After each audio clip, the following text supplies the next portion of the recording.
ওদালগুৰি জিলাত বহুত অহা হয়, চিনাকি আপন জিলা এখন, কিন্তু আগত আহিছিলোঁ দলীয় সংগঠনৰ কামত। আৰু এইবাৰ বিশেষভাৱে অসম চৰকাৰৰ এগৰাকী বিধায়িকাৰ লগত এগৰাকী মন্ত্ৰী হিচাপে আজি আহিছিলোঁ। তাকো অভিভাৱক মন্ত্ৰী, অভিভাৱক বুলি কওঁতে এটা বেলেগ অৰ্থ বুজাই জানে, একদম মানে এই জিলাখনৰ বিশেষ দায়িত্ব এটা থাকিব।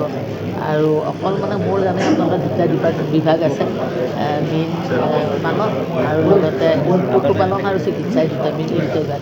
এই দুটা বিভাগটো ইয়াততো পাৰলৈকে মই চামেই, আৰু বাকী অভাৰ সকলো ডিপাৰ্টমেণ্টৰ আজি বিষয়াসকল আলোচনা আজি জাষ্ট প্ৰথম আমি পৰিচয় আৰু অলপ সামগ্ৰিকভাৱে আলোচনা কৰিছোঁ। আমাৰ মাননীয় সাংসদ ৰাজীৱ সভাপতি মহোদয় যিকেইটা ডাঙৰীয়া আছিল, বেছিকৈ ধৰি সকলো বিভাগ, আমাৰ চৰণ বড়ো মাজবাটৰ তেখেতো আছিল, বিকম ডেকা, মহেশ্বৰ বড়ো, আমি গোটেইখিনি বহিছিলোঁ আৰু গোটেইকেইটা ডিপাৰ্টমেণ্টৰ মুৰব্বী বিষয়াসকল আছিল। গতিকে আজি কেইটামান বিষয়ে বিশেষভাৱে আলোচনা কৰি অলপ আছে ধৰক কৰিবইতো লাগিব, সদায়নো কথা কৈছিল একেদিনাই সমাধান, যথেষ্টখিনি হৈছে। আৰু বাকীখিনি অভিভাৱক মন্ত্ৰী হিচাপে বিধায়কসকল আছে, এজন মন্ত্ৰী আছে ওদালগুৰি জিলাত, গতিকে আমাৰ সাংসদ মহোদয়টো আমাৰ লগত সকলো সময়তে আছে, বিশেষ জটিল হ'ব নালাগে, কামখিনি একেলগে আমি আলোচনা কৰি আগবঢ়াই লৈ যাম। এইটোতো আৰু ক'বই নালাগে, মোৰ টংলাত মোৰ মাৰ ঘৰ, মই ওদালগুৰি জিলাৰে এগৰাকী জীয়ৰী, আৰু তাত আকৌ নিজৰ গৃহ জিলাৰ নিচিনা অনুভৱ এটা, যে অকল সেই বুলি নহয়, সকলো জিলাৰ কাৰণে কাম কৰিব লাগিব, দায়িত্ব মন্ত্ৰী অসমখনৰ আছে যেতিয়া হিচাপ কৰি যাম। ওদালগুৰি জিলালৈ নতুন কিবা পৰিকল্পনা আজিয়ে তেনেকৈ নাই। এতিয়া মোৰ যিকেইটা বিভাগ সেইটোৱে মেইনলি চোৱা হৈছে, ইয়াত মানে মীন পালন কৰি মানুহে কেনেকৈ স্বাৱলম্বী হ'ব পাৰে, পশুপালনৰ ক্ষেত্ৰত চাইছোঁ।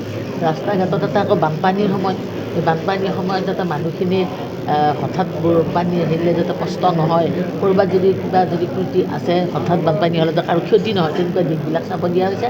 আৰু অলপ সাজু হৈ থাকিব দিয়া হৈছে, যাতে বানপানী হ'লে মানুহখিনিক বচাবৰ কাৰণে, উদ্ধাৰ কৰিবৰ কাৰণে ব্যৱস্থা ল'ব পাৰে। স্বাস্থ্যৰ ক্ষেত্ৰত যথেষ্ট পিছপৰা, সেইটো চব কৰিব লাগিব। স্বাস্থ্য বিভাগটোতো আমি আজি মানে কি মুখ্যমন্ত্ৰী মহোদয়ে যথেষ্টখিনি আগবঢ়াই লৈছে। মেন পাৱাৰ যদি ক'ৰবাত কিবা কমি আছে, তেনেকুৱা এইটো হয়, চিকিৎসা বুলি ক'লে ডক্তৰ কেইজন আগতে লাগে। গতিকে ইয়াত আজি মই ইমান তন্ন তন্নকৈ গোটেইবিলাক দিশ চোৱা নাই, আহি থাকিম অভিভাৱক মন্ত্ৰী হিচাপে নিশ্চয় গোটেইখিনি। সেইটো মই একো নকওঁ, আছে কিবা হয়তো কিবা টেকনিকেল লাইন কিবা হ'ব পাৰে, কিবা কি আছে পিছত চাই লওঁ। এইখিনি পাৰিলে যদি কিবা কাৰণত এতিয়া কিবা হেৰিত আছে অসুবিধা, কামখিনি যদি হোৱা নাই তেনেহ'লে ক'বৰ কাৰণে চেষ্টা কৰিব নব। আয়ুক্ত মহোদয় আছে, আমি আলোচনাৰ চেষ্টা কৰিম। ৰাস্তা ঘাটৰ ওপৰত বহুতখিনি সেইটোতো আগৰ তুলনাতো ওদালগুৰি জিলা, মই যেতিয়া দল সংগঠনৰ কামত আহিছিলোঁ, ডিমাগুচি বামুণজুলি এইবিলাকত যাওঁ, ৰাস্তা নাই, দলং নাই, মই নদীৰ বুকুৱে বুকুৱে গৈ দলৰ কাম কৰিছিলোঁ। এতিয়াতো আৰু ৰাস্তা ঘাটৰ কথা ক'বই নালাগে, অলপমান সৰু সুৰা গাঁৱে ভূঞে য'ত যি আছে সেইটো কৰিব লাগিব। যিহেতু আপুনি মহিলা মন্ত্ৰী, অভিভাৱক মন্ত্ৰী, ওদালগুৰি জিলাত এটা সমস্যা আছে যে ইয়াৰে যুৱতী মহিলাসকলে বহিৰাজ্যত কিন্তু বিক্ৰী কৰে।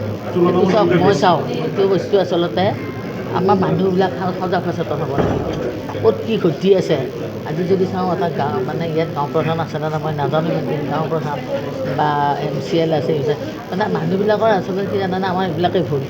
যদি ক'ৰবাত কোনোবাত গুচি যায়, পৰিয়ালবিলাকে কথাবিলাক নকয় বা আচলতে সেই অঞ্চলটোৰ মানুহক যদি অৱগত কৰে, তেতিয়া বেয়া ঘটনা নঘটে।